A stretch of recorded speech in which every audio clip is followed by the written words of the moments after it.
Selamu aleyke ya ceddi. Ey kakam salam diptir. Peygamberimizin mübarek kabrdan ses çıkıptır. Ve aleykesselam ya veledi. Ahtığım ve aleykesselam diptir. Tamam oturullu eşitiptir. Ahım yankı Şeyh Rifai Allah Teala cayın cennet etsin. Peygamberin bir kefi eşitenden sonra akılından şaşıp koşmağa dırptır. Fi haletil bu'di ruhi kuntu ursiluha. تقبل الأرض عني وهي نائبتي فهذه دولة الأشباح قد حضرت فامدد يمينك كي تحظى بها شفتي. Ey Resulullah, ey rahmeten lil alemin.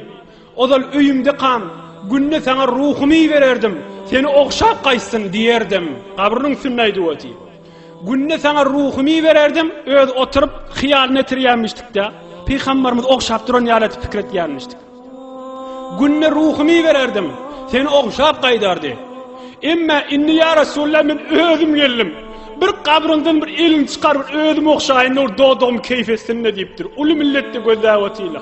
Birden kabrın üstü yarlaqanı Peygamberimin mübarek sağ eli çıkıptır. Tamam tarih haber var şu gurrumdan. Mübarek sağ eli yalfırlar çıkıp, yakı Şeyh Rifai okşap önünden gidip yıkılıptır. Mübarek el yine de nurani olup içine gidiptir.